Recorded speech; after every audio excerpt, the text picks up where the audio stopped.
तो what if season 2 के पहले एपिसोड का नाम है what if nebula joined the Nova corps, यानी कि क्या होता अगर नेबुला नोवा कॉर्प्स को ज्वाइन कर लेती। तो चलिए इस एपिसोड के अंदर हम इसी सवाल के जवाब को देखते हैं। इस एपिसोड की स्टार्टिंग होती है ज़ेंडार प्लेनेट से, जहाँ पर हम नेबुला को देखते हैं जो कि ज़ेंडार के अंदर नोवा कॉर्प्स की ड्रेस में होती है और हमें पता लगता है कि नेबुला नोवा कॉर्प्स की मेंबर है। नेबुला यहाँ पर एक केस की वजह से आई होती है क्योंकि किसी ने कुछ टाइम पहले ज़ेंडार के अंदर योंडू को मार दिया था एंड दैट्स वाई नेबुला को योंडू के डेथ का केस दिया जाता है। बट यहीं पर नेबुला के पीछे और भी कई सारे नोवा कॉर्प्स आते हैं और यहाँ पर हमें देखते हैं कि इनमें से कुछ ऑफिसर्स नेबुला से नफरत करते हैं और वो इसीलिए क्योंकि नेबुला थैनोस की बेटी है और वो पहले ब्लैक ऑर्डर आर्मी का भी हिस्सा थी। इसके बाद ही हमें वॉचर की आवाज आती है और वॉचर इस कहानी को एक्सप्लेन करते हुए कहता है कि इस यूनिवर्स के अंदर रोनन ने थैनोस को धोखा दिया था और उसने धोखे से थैनोस पर हमला करके उसे जान से मार दिया था और थैनोस के अलावा उसने बाकी सब कुछ को डिस्ट्रॉय भी कर दिया था। और रही बात नेबुला और गमोरा की, तो इनमें से रोनन गमोरा को अपने साथ ले गया था, जिसके बाद नेबुला अकेली पड़ गई थी और वो अंदर से पूरी तरह से टूट चुकी थी और इसीलिए नेबुला भी डीप स्पेस के अंदर अपनी मौत का इंतजार कर रही थी। लेकिन उसी टाइम पर नेबुला के पास नोवा प्राइम आती है और वो नेबुला को अपने साथ ले जाती है, जिसके बाद नोवा प्राइम नेबुला को नोवा कॉर्प्स की मेंबर बना देती है। जिसके बाद नेबुला काफी टाइम तक नोवा कॉर्प्स की मेंबर बनकर काफी काबिलियत से काम करती है। लेकिन फिर तभी एक दिन हम ये देखते हैं कि रोनन ज़ेंडार के ऊपर हमला करने आ जाता है। लेकिन रोनन के अटैक करने से पहले नोवा प्राइम पूरे ज़ेंडार प्लेनेट के ऊपर एक पावरफुल सिक्योरिटी शील्ड लगा देती है, जो कि इतना पावरफुल होता है कि उसे रोनन भी तोड़ नहीं पाता। और ये ऐसी सिक्योरिटी शील्ड होती है जो कि 50 सालों तक ज़ेंडार को प्रोटेक्ट रख सकती थी। लेकिन ज़ेंडार को बंद करने की वजह से ज़ेंडार पूरे गैलेक्सी से आइसोलेट हो जाता है और इसीलिए ज़ेंडार के अंदर रिसोर्सेज की कमी होने लगती है, जिस वजह से ज़ेंडार की हालत खराब होने लगती है। इसके बाद 5 साल बीत जाते हैं और यही वो प्रेजेंट टाइम होता है जहाँ पर योंडू की डेथ हुई होती है। और यहाँ पर हमें ये भी पता लगता है कि इन 5 सालों के अंदर ज़ेंडार के अंदर क्राइम्स बहुत ज्यादा बढ़ गए हैं। योंडू नेबुला का पुराना साथी होता है और इसीलिए नेबुला योंडू की डेथ के बारे में पता लगाने की कोशिश करती है। वो योंडू के केस की तहकीकात करते हुए एक बार अपनी आंखों से योंडू की मेमोरीज को प्ले करती है, जिन मेमोरीज के अंदर योंडू विसल बजाता है। लेकिन तभी योंडू की विसल की वजह से योंडू का याका एरो उड़ता हुआ सीधा नेबुला के पास आता है। याका एरो को देखकर नेबुला उसे पकड़ लेती है, लेकिन नेबुला के पकड़ते ही याका एरो का कलर ग्रीन हो जाता है और नेबुला के चारों तरफ एक होलोग्राफिक इमेज खुल जाती है। बट उस पूरी इमेज और डायग्राम्स को देखकर नेबुला को कुछ समझ नहीं आता और इसीलिए वो नोवा कॉर्प्स से कांटेक्ट करती है और उनसे इस बारे में पूछती है। लेकिन पूरे ज़ेंडार के रिकॉर्ड्स के अंदर उन होलोग्राफिक इमेजेस के बारे में कोई इन्फॉर्मेशन नहीं होती। इसके बाद नेबुला और ज्यादा जानकारी इकट्ठा करने के लिए सीधा हावर्ड द डक के कसिनो में जाती है, जहाँ पर हम ये देखते हैं कि इस ज़ेंडार के अंदर हावर्ड द डक पूरे कसिनो का मालिक है और इसी के कसिनो के अंदर कॉर्क, मीक और ग्रूट भी होते हैं। यहाँ पर आते ही नेबुला हावर्ड द डक से उस डायग्राम और पिक्चर्स के बारे में पूछती है, बट तभी वहाँ पर कॉर्क आता है और वो नेबुला की बातें सुनकर नेबुला को बताता है कि असल में ये चीज डेटा कोर है, यानी कि ऐसी चीज जिसके अंदर दुनिया भर का डेटा है। और इसके साथ ही कॉर्क ये भी कहता है कि इसके अंदर ज़ेंडार की सिक्योरिटी शील्ड के भी कोड्स हैं। ये सुनते ही नेबुला ये समझ जाती है कि ये डेटा कोर बहुत ही खतरनाक है और इसीलिए उसे ऐसा लगता है कि योंडू अपने याका एरो की मदद से हमें किसी साजिश के बारे में बताना चाहता है, क्योंकि शायद से हो ना हो कोई तो ऐसा है जो कि ज़ेंडार की सिक्योरिटी शील्ड को तोड़ना चाहता है और शायद से रोनन की मदद करना चाहता है। सो इसीलिए अब उसे ज़ेंडार के शील्ड जनरेटर के पास जाना होगा और उसके अंदर के सिक्योरिटी कोड्स को डिस्ट्रॉय करना होगा। और ये शील्ड जनरेटर बेसिकली वही डिवाइस है जो कि ज़ेंडार की सिक्योरिटी शील्ड को बनाए रखता है और इसीलिए उस शील्ड जनरेटर के सिक्योरिटी कोड्स किसी के हाथ में लगने चाहिए। लेकिन नेबुला के सामने सबसे बड़ा सवाल ये होता है कि आखिर वो शील्ड जनरेटर के पास पहुंचेगी कैसे और ज़ेंडार की सिक्योरिटी शील्ड को टूटने से बचाएगी कैसे, क्योंकि एज ऑफ कोर्स अभी वो लोग किसी पर भरोसा नहीं कर सकते। लेकिन फिर तभी नेबुला को ये याद आता है कि उसने कुछ टाइम पहले एक ऐसे क्रिमिनल को पकड़ा था जो कि ज़ेंडार की सिक्योरिटी को तोड़ रहा था एंड दैट्स व्हाई वो ज़ेंडार की सिक्योरिटी के बारे में काफी कुछ जानता है। सो इसीलिए अगर वो नेबुला का साथ दे तो फिर उसकी मदद से नेबुला शील्ड जनरेटर को ढूंढकर उसके पास पहुंच सकती है। इसके बाद नेबुला ऐसा ही करती है, वो सीधा ज़ेंडार की जेल जाती है और वहाँ से उस कैदी को छुड़ा लेती है। और नेबुला जेल से जिसे छुड़ाती है वो होता है योन रोग, यानी कि ये आदमी। इसे जेल से निकालने के बाद इसकी मदद करने के बदले में नेबुला इससे अपनी मदद करने के लिए कहती है, जिसके बाद ये नेबुला की हेल्प करता है और वो कई सारी सिक्योरिटी लेयर्स को तोड़ते हुए नेबुला को सीधा शील्ड जनरेटर के पास ले जाता है। जिसके बाद नेबुला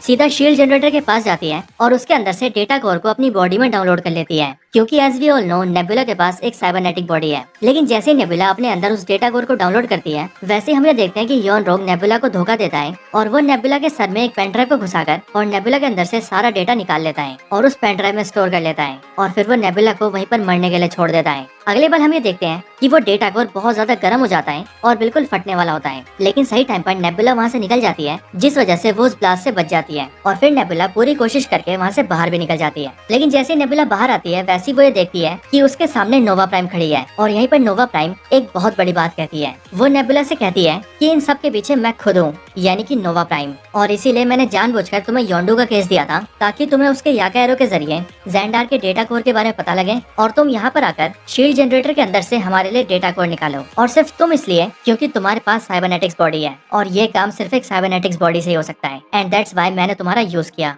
इसके साथ ही नोवा प्राइम नेबुला को ये भी बताती है कि वो जानती है कि ज़ेंडार की सिक्योरिटी शील्ड आज न तो कल तो टूटने ही वाली है, जिसके बाद रोनन उन सबको मार देगा। और इसीलिए उसने रोनन के साथ ये डील कर लिया है कि वो ज़ेंडार की सिक्योरिटी शील्ड को हटा देगी, जिसके बदले में रोनन उसे अपनी टीम में शामिल कर लेगा। और इसीलिए मैं और मेरे कुछ साथी रोनन के साथ हैं। एंड देन यहाँ पर नोवा प्राइम अपने कुछ सोल्जर्स को बुलाकर नेबुला को मारने के लिए कहती है और वो खुद वहाँ से निकल जाती है ज़ेंडार की सिक्योरिटी शील्ड को खोलने के लिए। इसके बाद ही वो सारे सोल्जर्स नेबुला को बहुत मारते हैं, लेकिन नेबुला किसी तरह से बचते बचाते वहाँ की एक बहुत ही ऊंची जगह से नीचे कूद जाती है, जो देखकर सोल्जर्स को ऐसा लगता है कि नेबुला अब मर गई होगी। लेकिन तभी हम ये देखते हैं कि नेबुला जिंदा है, जो कि किसी तरह से सीधा हावर्ड द डक के पास जाती है और वहाँ पर अपने साथियों को सारी कहानी बताती है। जिसके बाद वो लोग मिलकर नेबुला को रिपेयर करते हैं और अपने साथियों के साथ मिलकर हथियार लेती है और अपनी टीम को लेकर सीधा निकल जाती है नोवा प्राइम को रोकने के लिए। लेकिन इधर नोवा प्राइम मशीन के अंदर डेटा कोर को अपलोड कर रही होती है और इसीलिए डेटा कोर के पूरी तरह से अपलोड होते ही सिक्योरिटी शील्ड खुलने वाली थी। बट उसी टाइम पर नेबुला अपनी टीम के साथ वहाँ पहुँच जाती है, लेकिन वहाँ पर पहुँचने के बाद भी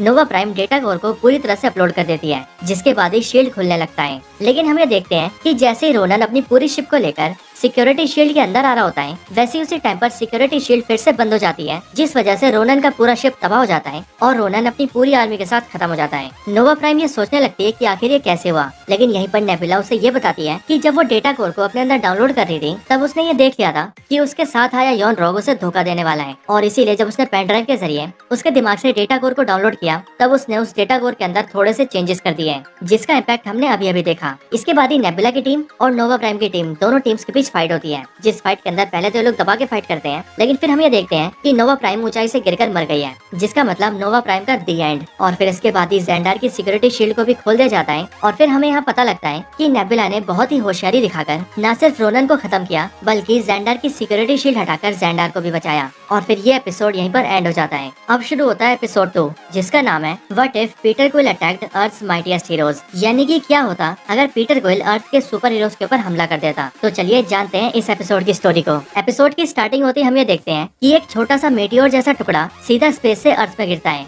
सही टाइम पर पैगी कार्टर उसे ट्रैक तो कर लेती है, बट वो अपनी टीम के साथ मिलकर भी उसे रोक नहीं पाती, जिसके बाद वो न्यूयॉर्क के अंदर आकर गिरता है। और यहाँ पर हमें ये भी पता लगता है कि ये साल है 1988, यानी कि एमसीयू का वही साल जिस साल में योंडू पीटर क्विल को किडनैप करता है। लेकिन व्हाट इफ के इस यूनिवर्स के अंदर हम ये देखते हैं कि जो मेटियोर जैसा टुकड़ा यहाँ पर आकर गिरा था वो असल में एक स्पेस पॉड था, जिसके खुलते ही उसके अंदर से पीटर क्विल निकलता है। यहाँ पर इसकी आंखें ब्लू कलर में चमक रही थी, जहाँ से हमें पता लग रहा था कि इस पीटर क्विल की सेलेस्टियल पावर्स एक्टिवेट हो चुकी हैं। इसके बाद ही वॉचर अपीयर होता है और वो कहानी सुनाते हुए हमें बताता है कि इस बच्चे का नाम है पीटर क्विल, जो कि यहाँ पर इस पूरी दुनिया को डिस्ट्रॉय करने आया है। इसके आगे वॉचर कहानी बताते हुए कहता है आज से ठीक 6 महीने पहले योंडू और उसके टीम के रेवेजर्स पीटर क्विल को किडनैप करने आए थे। लेकिन जहाँ एमसीयू के यूनिवर्स के अंदर पीटर क्विल को किडनैप करने के बाद योंडू उसे ईगो को नहीं सौंपता और वो खुद ही उसे पालने पोसने लगता है। उससे बिल्कुल हटकर इस यूनिवर्स के अंदर ये योंडू पीटर क्विल को ईगो को सौंप देता है, यानी कि ईगो द सेलेस्टियल को। इसके बाद ही ईगो अपने बेटे पीटर को मैनिपुलेट करता है और उसके अंदर की सेलेस्टियल पावर्स को एक्टिवेट करके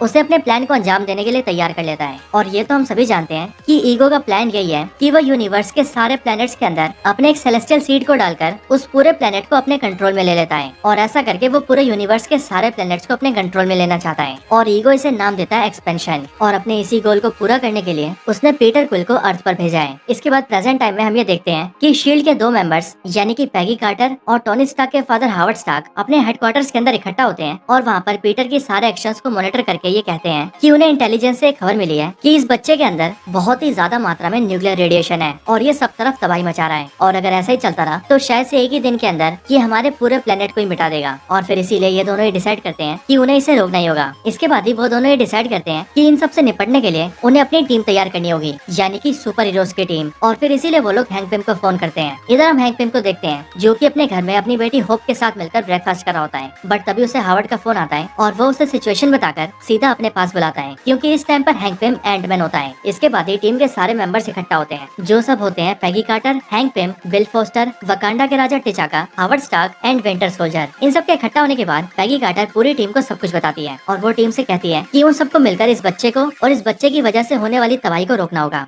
इसके बाद ही पूरी टीम तैयार होकर पीटर क्विल को ढूंढती है और उसे हराकर पकड़ने जाती है, लेकिन वो इतना ज्यादा पावरफुल होता है कि वो अकेले पूरी टीम की बैंड बजा देता है। जिसके बाद एंट मैन यानी कि हैंक पिम सभी को ये आइडिया देता है कि वो लोग अभी उसे नहीं हरा सकते और इसीलिए अभी उन्हें वहाँ से भागना चाहिए। इसके बाद टीम राजी हो जाती है और वो लोग अपने प्लेन के अंदर बैठकर वहाँ से भागने लगते हैं। लेकिन पीटर क्विल अपनी पावर से उन्हें रोक लेता है, जिस वजह से उनका प्लेन हवा में आगे बढ़ ही नहीं पाता। लेकिन फिर तभी अचानक से पीटर क्विल के ऊपर एक जोरदार थंडर स्ट्राइक होती है और फिर हमें देखते हैं कि वहाँ पर थॉर आ गया है, जिसने की उस थंडर स्ट्राइक से पीटर क्विल को बेहोश कर दिया है। एंड देन फिर इस तरह से वो लोग पीटर क्विल को पकड़ लेते हैं और उसे शील्ड के अंदर लाकर एक पावरफुल सेल के अंदर डाल देते हैं ताकि वो उस सेल से बाहर न निकल पाए। इसके बाद थॉर पूरी टीम से मिलता है और वो उन सबको अपने बारे में बताता है। वो उनसे कहता है कि वो थॉर है जो कि एसगार्ड से आया है। इसके आगे वो बताता है कि इस बच्चे ने एक एक करके सारे 9 रियम्स के ऊपर हमला किया था। सबसे पहले जोटनहाइम पे, फिर एसगार्ड पे और फिर इसी तरह से बाकी सब पे। और ये बच्चा अकेले इतना पावरफुल है कि उसने उन सभी रियम्स की आर्मीज को मिटा दिया था और अब आखिर में ये अर्थ पर आया है। और फिर इसके आगे थॉर उन सबको ये भी बताता है कि इन सब के पीछे इसका फादर ईगो है, जो कि असल में एक सेलेस्टियल बीइंग है। वो हर प्लेनेट के ऊपर अपना सेलेस्टियल सीडलिंग डालता है और फिर उसकी मदद से उस पूरे प्लेनेट को अपने अंदर ले लेता है, यानी कि खुद में मिला लेता है। और यहीं पर थॉर उन सबको सेलेस्टियल सीडलिंग भी दिखाता है। वो बताता है कि ये वाला अर्थ का सेलेस्टियल सीडलिंग है और इसे उसने अर्थ के मसूरे से रिकवर किया है। बट ये सब सुनकर हावर्ड स्टार्क कहता है कि उन सबको मिलकर इस सेलेस्टियल सीडलिंग को डिस्ट्रॉय कर देना चाहिए, जिससे कि उनकी प्रॉब्लम सॉल्व हो जाएगी। बट थॉर बताता है कि ये करना इतना भी आसान नहीं है, क्योंकि इसे सिर्फ वही डिस्ट्रॉय कर सकता है जिसके अंदर कॉस्मिक पावर्स हो, जैसे कि ये बच्चा यानी कि पीटर क्विल।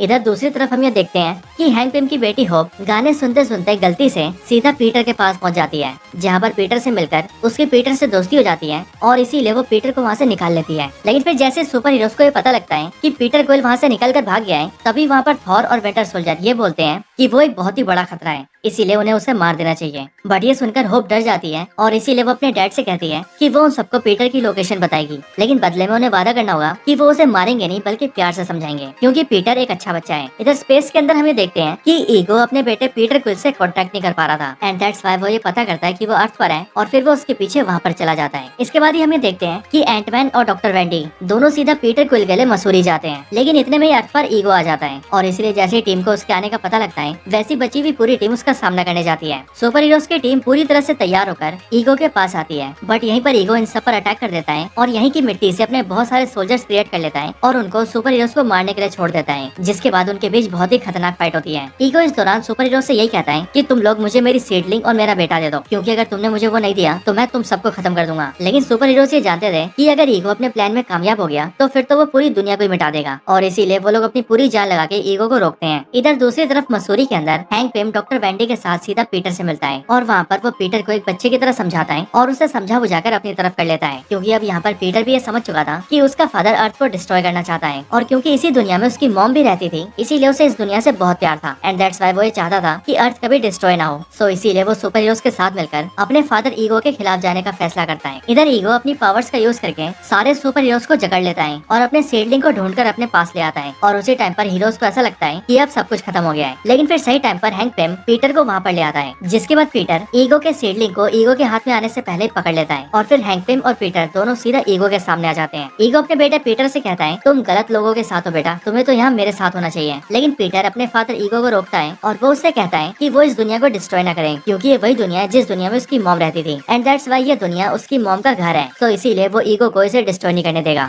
इसी दौरान पीटर को ये भी पता लग जाता है कि उसकी मदर को उसके फादर ईगो नहीं मारा है और फिर इसीलिए पीटर बहुत ही ज्यादा गुस्सा हो जाता है और अपने फादर के खिलाफ चला जाता है। लेकिन उसका फादर ईगो उससे कहता है कि तुम्हारे अंदर इतनी पावर्स नहीं है कि तुम मुझे रोक सको, जिस पर पीटर अपने फादर से कहता है हाँ आप बिल्कुल सही हैं, मेरे अंदर आपको रोकने की पावर्स नहीं है, लेकिन इस सीडलिंग के अंदर है। और फिर ये बोलने के बाद ही पीटर क्विल उस सीडलिंग की पावर्स को ऑब्जर्व करता है एंड फिर वो अपनी पूरी ताकत लगाकर सीधा ईगो के ऊपर अपना कॉस्मिक अटैक करता है और वो अटैक इतना पावरफुल होता है कि उस अटैक की वजह से ईगो द लिविंग प्लेनेट खत्म हो जाता है और फिर इस तरह से वो सब मिलकर अपनी दुनिया को बचा लेते हैं। इसके बाद सारे सुपर हीरोज इकट्ठा होकर पार्टी करते हैं, लेकिन थॉर सबसे कहता है कि उसे जाना होगा और फिर पूछे जाने पर वो सबको जवाब देता है कि अभी उन सबने मिलकर ईगो का सिर्फ एक ही हिस्सा खत्म किया है और वो इसीलिए क्योंकि अभी भी वो अपने सीडलिंग के जरिए बहुत सारे प्लैनेट्स के अंदर अभी तक जिंदा है और इसीलिए उसे उन सबको भी मिटाना होगा। बट थॉर की बातें सुनकर किंग टिचाका और हैंक पिम दोनों से कहते हैं कि हम सब एक टीम है और इसीलिए हम तुम्हारे साथ जाएंगे। जिसके बाद थॉर सभी से कहता है अगर ऐसी बात है तो सब तैयार हो जाओ और फिर हम ये देखते हैं कि वो सब तैयार होकर अपने मिशन के लिए निकल जाते हैं एंड देन इसके साथ ही ये एपिसोड एंड हो जाता है। तो दोस्तों यही थी वीडियो व्हाट इफ सीजन 2 के एपिसोड 1 और 2 के ऊपर। आप सभी को इन दोनों एपिसोड की स्टोरी और हमारी ये वीडियो कैसी लगी मुझे कमेंट्स के अंदर जरूर बताएं। और अगर आप सभी का कोई और रिकमेंडेशन हो तो आप वो भी मुझे कमेंट्स के अंदर बता सकते हैं। बाकी वीडियो पसंद आई हो तो लाइक करें, चैनल को सब्सक्राइब नहीं किया तो अभी कभी सब्सक्राइब करें, वीडियो को शेयर करना चाहते हैं तो ज्यादा से ज्यादा शेयर करें और आप सभी इसी तरह से हंसते और मुस्कुराते रहें। मैं आप सबसे मिलता हूँ ऐसी किसी और बेहतरीन वीडियो में, तब तक के लिए गुड बाय।